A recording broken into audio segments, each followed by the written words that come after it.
دوستوں السلام علیکم۔ تحقیق و جستجو کی قسط نمبر 40 لے کر بندہ آپ کی خدمت میں حاضر ہے۔ سوال یہ پیدا ہوتا ہے کہ کیا زمین مرکز کائنات ہے؟ 1924 میں جب ایڈون ہبل امریکی سائنسدان نے اپنی 94 انچ قطر کی دوربین سے کائنات کی دور دراز بنہائیوں میں جھانکا تو اس سے پہلے یہ تاثر عام تھا کہ کائنات میں صرف ایک ہی کہکشاں ہے جس میں ہمارا نظام شمسی بھی واقع ہے، مگر ایڈون ہبل نے 1924 میں اپنی دوربین کے ذریعے یہ انکشاف کیا کہ کائنات میں لاتعداد کہکشائیں ہیں اور ہماری کہکشاں ان بے شمار اور لاتعداد کہکشاؤں میں سے ایک ہے۔ ہبل نے بتایا کہ ہماری کہکشاں کے قریب ترین کہکشاں اینڈرومیڈا نبولا ہے جو ہماری کہکشاں سے 20 لاکھ نوری سال کے فاصلے پر واقع ہے۔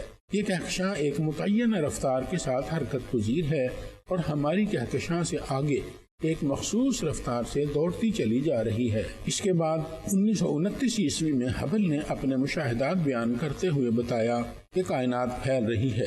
تمام کہکشائیں اپنی اپنی مخصوص رفتار کے ساتھ ایک دوسری سے دور ہٹتی چلی جا رہی ہیں اور ان کہکشاؤں کے درمیان بڑے بڑے خلا موجود ہیں، جبکہ ہر کہکشاں میں ستاروں اور سیاروں کی تعداد خربوں تک ہے۔ تمام کہکشائیں گھوم رہی ہیں اور ان میں موجود تمام سیارے اور ستارے اپنی اپنی کہکشاں کے مرکز کے گرد چکر لگا رہے ہیں۔ ان کا ایک چکر اربوں سال پر محیط ہوتا ہے۔ 1929 میں ایڈون ہبل نے کائنات میں رائج پختہ ترین نظام کا ایک لازوال اصول دریافت کیا۔ ہبل نے اپنی دوربین کے ذریعے مشاہدہ کیا کہ دو کہکشاؤں کے درمیان جتنا فاصلہ ہے، آگے جانے والی کہکشاں کی رفتار بھی اسی فاصلہ کے برابر ہے۔ دوسرے الفاظ میں دو کہکشاؤں کے درمیان فاصلے اور رفتار میں راست متناسب ہے۔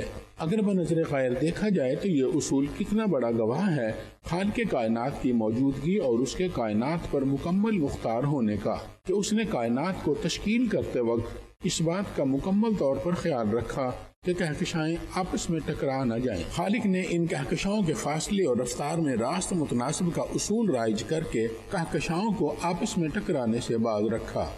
کہتے ہیں کہ اگر دو کہکشائیں زمین سے 1 خرب میل کے فاصلے پر بھی ٹکرا جائیں تو زمین پر موجود بجلی کا تمام نظام درہم برہم ہو جائے گا اور ریڈیو اور ٹیلی ویژن کے تمام انتظامات جل کر ختم ہو جائیں گے۔ کہکشاؤں کے فاصلے اور رفتار کے درمیان راست متناسب ہونا اس بات کی نشاندہی کرتا ہے کہ کہکشائیں آپس کے فاصلے بڑھا رہی ہیں اور مزید دور ہوتی جا رہی ہیں۔ اس انکشاف سے کائنات کے لامحدود ہونے کے نظریہ کو مزید تقویت ملتی ہے اور اس امر کا یقین دلاتی ہے کہ اس کا کوئی کنارہ ہے ہی نہیں۔ یہ اپنے آغاز یعنی بگ بینگ کے وقت ہی سے پھیل رہی ہے اور تا حکم ثانی پھیلتی رہے گی۔ ایڈون ہبل کی دوربین کی ایجاد سے پہلے ایک روسی سائنسدان الیگزینڈر فریڈمین 1922 میں اس بات کی نشاندہی کر چکا تھا کہ کائنات متحرک ہے، جبکہ نیوٹن کائنات کے غیر متحرک ہونے کا قائل تھا اور اس نے کائنات کو غیر متحرک ثابت کرنے کی کوشش بھی کی، مگر ایڈون ہبل نے اپنی دوربین کے ذریعے کائنات کے تحرک کا مشاہدہ کر کے غیر ساکن کائنات کے تصور کو پاش پاش کر دیا۔ کائنات کا ساکن ہونا کسی طرح بھی قابل یقین نہیں ہو سکتا کیونکہ خلا میں سکون کسی طرح بھی ممکن ہے ہی نہیں۔ آج سے ہزاروں برس پہلے ارسطو اور بطلیموس اس نظریہ کے خالق بنے کہ زمین مرکز کائنات ہے۔ کائنات کی پیمائش کا تو کوئی طریقہ وضع نہیں ہو سکتا مگر زمین کو مرکز کائنات تسلیم کرنا یا اسے مرکز کائنات تسلیم نہ کرنا ہر شخص کا ذاتی حق ہے۔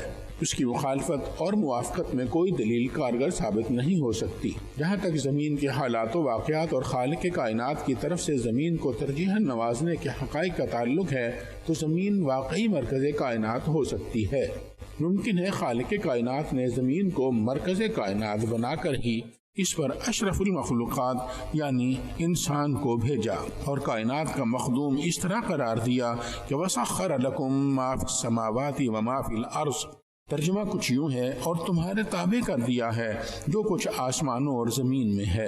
بات واقعی قابل غور ہے کہ خالق کائنات نے جس کے تابع تمام کائنات کو کر کے اشرف المخلوقات قرار دیا، اس کے لیے مسکن بھی کائنات کے مخصوص حصے میں فراہم کیا ہوگا۔ زمین کا مرکز کائنات ہونا واقعی قرین قیاس ہے۔ یوں بھی ماہرین فلکیات اس حقیقت کے قائل نظر آتے ہیں کہ زمین سے جس سمت میں بھی دیکھیں ہر طرف کائنات یکساں اور ایک جیسی نظر آتی ہے، اور یہ زمین کے مرکز کائنات ہونے کا سب سے بڑا مشاہداتی ثبوت بھی ہے۔ دنیا کا مایہ ناز سائنسدان اسٹیون ہاکنگ اپنی مشہور زمانہ تصنیف A Brief History of Time میں رقم تراز ہے کہ اب بادی النظر میں یہ تمام ثبوت کہ ہم جس بھی سمت میں دیکھیں کائنات یکساں دکھائی دیتی ہے، کائنات میں ہماری جگہ کے بارے میں کسی خاص جگہ کی نشاندہی کرتے معلوم ہوتے ہیں۔ خاص طور پر ایسا لگنا ممکن ہے کہ اگر ہم دوسری تمام کہکشاؤں کو اپنے سے دور جاتا دیکھیں تو ہم ضرور کائنات کے مرکز میں ہوں گے۔ پھر بھی ایک متبادل تشریح یہ ہے کہ کسی اور کہکشاں سے بھی دیکھنے پر کائنات ہر سمت میں یکساں معلوم ہو سکتی ہے، اور یہی جیسا کہ ہم پہلے دیکھ چکے ہیں فریڈمین کا دوسرا مفروضہ تھا۔ ہمارے پاس اس مفروضے کے خلاف یا حمایت میں کوئی سائنسی ثبوت نہیں ہے، ہم صرف انکساری کی بنیاد پر اس پر یقین رکھتے ہیں۔ یہ بہت قابل غور بات ہوگی اگر کائنات ہمارے گرد ہر سمت میں یکساں دکھائی دے مگر کائنات میں دوسرے مقامات کے گرد ایسا نہ لگے۔ اسٹیون ہاکنگ کا یہ تبصرہ بھی ایک منطقی دلیل ہے اس نظریہ کے ثبوت کے حق میں کہ زمین ہی مرکز کائنات ہے۔ جو کچھ کائنات میں موجود ہے وہ بھی ایک لامحدود دائرے کے بیچوں بیچ حرکت پذیر ہے۔